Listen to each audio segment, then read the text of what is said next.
आज का ये प्रेस कॉन्फ्रेंस किसी अमल कुमार सिंह के द्वारा ईडी दफ्तर के बाहर बयान देते हैं। उस बयान पर पूर्व मुख्यमंत्री बाबूलाल मरांडी जी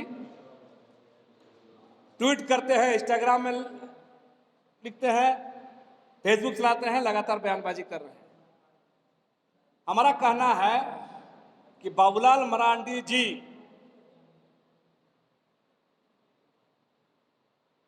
अमल कुमार सिंह जो फर्जी तरीके से आदिवासी जमीन लिए हैं, उसको लेकर वो ईडी पास जाते हैं और उसके पक्ष में बाबूलाल मरांडी जी खड़े होते हैं और उसी बहाने वो राज्य सरकार को घेरने की कोशिश करते हैं। मेरा कहना है कि बाबूलाल मरांडी जी को पता होना चाहिए कि वो जमीन फ्रॉड तरीके से ली गई है किसी अमल कुमार सिंह द्वारा, और एक आदिवासी परिवार, एक उरांव परिवार, एक फूलो उरांव पिछले 3-4 सालों से सीओ, थाना, बीडीओ, सीओ, डीसी, एसपी, मुख्यमंत्री कर रही है। बाकायदा इसको लेकर एसटी-एससी केस की है, कोर्ट में मुकदमा भी की है और लंबे समय से 3 साल से वो झेल रहे, 3-4 साल से। बाबूलाल मरांडी को ये नजर नहीं आता। कोई दिल्ली महरौली का अमल कुमार सिंह जो फर्जी तरीके से जमीन लिया है, उसका प्रेस बयान, उसका मीडिया देख करके वो बयानबाजी करते हैं।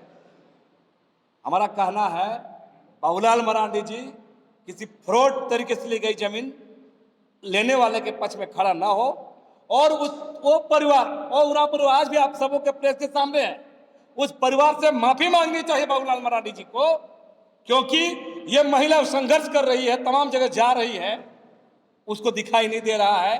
बाबूलाल मरांडी जी को इस पर माफी मांगनी चाहिए। सवाल ये है कि आप जो कह रहे हैं कि बाबूलाल मरांडी जी को माफी मांगनी चाहिए, तो क्या महिला जो उनके बयान देने से पहले क्या आप इसके पक्ष में कभी भी बाबूलाल या मुख्यमंत्री या किसी भी अन्य लोगों से मिले हैं?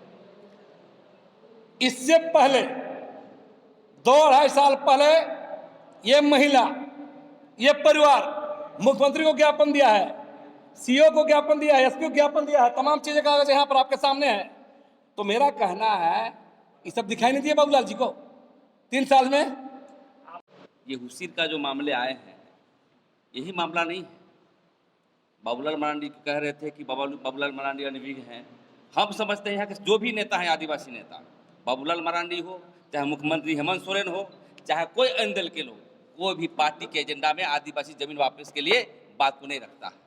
आप देखे होंगे किसी की भी सरकार हो, डीसी जा रहा है जेल, अरबों रुपया के घपला हो रहा है, इससे पहले भी डीसी गए। तो मैं मांग करना चाहता हूं आपके मीडिया के माध्यम से कि जमीन के मुद्दे को लेकर के पूरी तरह से सीबीआई की जांच होनी चाहिए। हम समझते हैं पूरे हिंदुस्तान में ऐसा हुआ होगा कि ऐसा घोटाला पूरे हिंदुस्तान में नहीं हुआ होगा जिस तरह जमीन का वायलेशन हुआ। और हम ये कहना चाहते हैं ये जमीन के मामले को लेकर के 20 तारीख के बाद सभी संगठन का व्यापक हम लोग बैठक करेंगे और समय आएगा तो सरकार हो चाहे डीसी हो, क्योंकि डीसी देखिए यहाँ पर संरक्षण होते हैं। सीएनटी एक्ट के अंतर्गत जो पावर दिए गए हैं वो आदिवासी जमीन को बचाना है, कस्टोडियन है, लेकिन कस्टोडियन वही जमीन को लूट रहा है। इसलिए इनके जमीन पर हम लोग स्थल जांच करेंगे और धावा भी बोलेंगे, चाहे बाबूलाल मरांडी हो चाहे कोई हो। यदि आदिवासी जमीन पर हस्तक्षेप करेगा, मतलब वायलेशन करेगा, तो उसके विरोध में हम लोग व्यापक रूप से विरोध करने का काम करेंगे। क्या आपकी जानकारी है जिस जमीन लक्ष्मीनारायण मुंडा जी ने वो जमीन पहले आदिवासी से लिए थे। इन लोग का अपना आदिवासी जमीन खरीद सकता है, लेकिन कोई मुस्लिम समाज के लोग खरीद के उसको कोई अमल कुमार के नाम को बेचा है, जो दिल्ली वाले लोग, तो उसके लोग राजनीति हो रहा है। लेकिन हम आदिवासी समाज का मूल खतियान है, मूल लोग का जमीन है, इस पर बयानबाजी नहीं हो रहा है।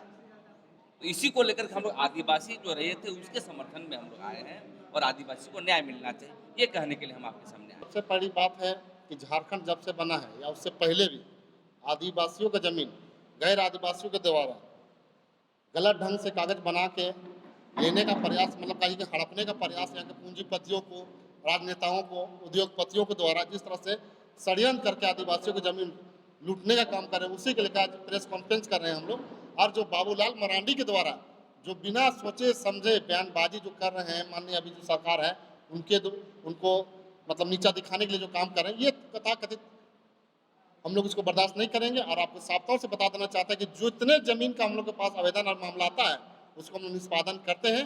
चूँकि अभी हाल के दिनों में हम लोग बहुत सारी जमीन को दखलदानी भी करवाएं आदिवासियों का, और आने वाले दिन में अभी फिर हम लोग और मांझी क्षेत्र के मौजा में हम लोग और भी सारे जमीन को दखलदानी करने का काम करेंगे। अभी आवेदन हमारे पास आया हुआ है और एसआर कोर्ट से दखलदानी हो चुकी है। अमन सिंह का कहना है कि हम गुंडों से डरने वाले नहीं हैं। अमन सिंह का कहना है कि हम डरने वाले नहीं हैं, जमीन हमारी है। इस पर क्या कुछ कहना चाहिए? वो अमन सिंह किससे डरेंगे नहीं डरेंगे वो बात की बात है। आप आदिवासी जमीन लिए कैसे, ये मुद्दा होना चाहिए। आप बताएं कि आदिवासी जमीन किस मुद्दा से लिए, कौन कानून से लिए हैं, ये आपको बताना होगा। यहाँ पर अगर कोई आपको अगर रंगदारी मांग रहा है तो न्यायालय खुला है, कोर्ट कचहरी खुला जाए ना भाई, आप आवेदन कीजिए, FIR कीजिए उसके ऊपर में। आपको रोका किसने है? आप अगर कोई आवेदन देता है तो कीजिए उस पर, रंगदारी मांग रहा तो कीजिए, आपको रोका किसने है? ये बताइए कि आदिवासी जमीन का मुद्दा आप लोग उठाते हैं, सबसे पहले बात मैं आपको बता देना चाहता हूँ, कुछ अपने ही लोग हैं मिले हुए हैं, लेकिन मैं ये बता देना चाहता हूँ कि गलत तरीके से जो व्यक्ति लेते हैं जमीन को, उस पर जो समिति को जो आवेदन देते हैं उस पर हम लोग कार्रवाई करते हैं।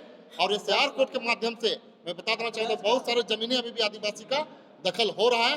अभी हाल के दिनों में हुआ है और फिर अभी कुछ दिन बाद अभी होगा, और हम लोग उसको संपूर्ण तरीका से मदद करके उस आदिवासी परिवार को हम लोग मदद करके उसको हम लोग दखल करने का काम करेंगे। कितना लोगों का हक दिलाए हैं अब तक? आपको मैं बता देना चाहता हूँ, आप ओरमांझी में जाइएगा तो अपोलो के पीछे देखिएगा 1.5 एकड़ का जमीन है, मुंडाओ परिवार का, उसको हम लोग दखल दिलाए हैं। पिठोरिया में दिलाए हैं। आप BJP पे देख रहे हैं ना, हरमू रोड में माहिर रेस्टोरेंट के जस्ट सामने 81 डिसमिल का जमीन जो अरुण कश्यप के द्वारा, जो खासम खास CP सिंह का एकदम नजदीकी कहे जाने वाले, जो रोक तो 40 साल से उस जमीन को कब्जा किए हुए थे, उसको हमने दखल दिलाया है। और आप कहिएगा तो भारत माता चौक जो हरमू चौक के पास है, जो मुक्ति धाम के पास है, वहाँ पर भी हम लोग एक आदिवासी परिवार को 5 कट्ठा जमीन ऑन रोड में हम लोगों ने कब्जा दिलाया आदिवासी को। इसी तरीका से और भी हम लोग जमीन दिलाने का काम कर रहे हैं।